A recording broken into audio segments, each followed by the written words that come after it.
Hi, I'm Emma from EV FireSafe and I'm at the Australian Electric Vehicle Association's EV Expo in Canberra. I wanted to make a quick video about high voltage systems in electric vehicles for emergency responders. So when you turn out to a vehicle collision involving an electric vehicle, any collision where the airbags have gone off or the safety systems have been engaged, the high voltage battery will automatically isolate, but we can also manually make sure that we're isolating all that power into that high voltage battery.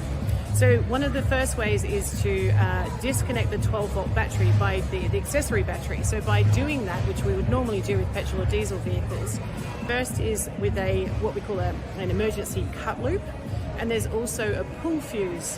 Now there is a third way, but it's not really for emergency responders to use. There's what we call a manual service disconnect plug. It's got a few different names, but that's what I call it, a manual service disconnect plug. And that should be it's typically used by mechanics and repair shops to isolate the high voltage battery while they're working on the vehicle. So it's not really something that emergency responders should be touching, but we are going to have a look at that as well. So this is a Tesla Model Y.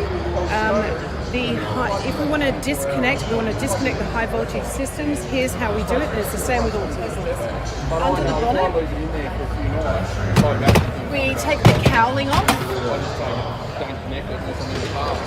and we find underneath here a cut loop. So this cut loop that's marked with a firefighter helmet is a low voltage wiring harness to the high voltage battery. So we take a chunk out of that, so we cut either side of that label there, and that will isolate the high voltage battery and make us a bit safer to work around the car.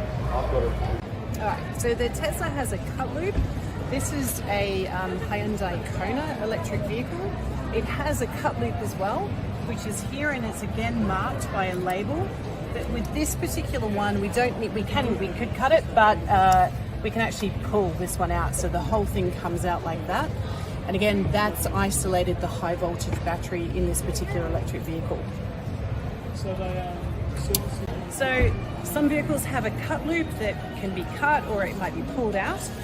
Other vehicles have a pull fuse, and there's a few different types of this as well. So I'm going to show you this one. So this is the Hyundai Ioniq 5. As you can see, it's pretty kind of nondescript, but under the fuse box here to the right of the engine bay, again, we have this tag that's marked orange with a firefighter helmet on it, and it's a pull fuse. So that is now isolated the high voltage battery.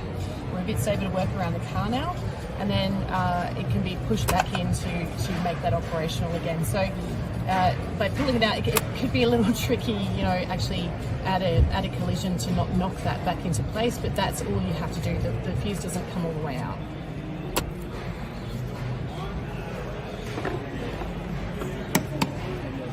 Okay, so some electric vehicles don't have that manual high voltage disconnect like a pull fuse or a cut loop.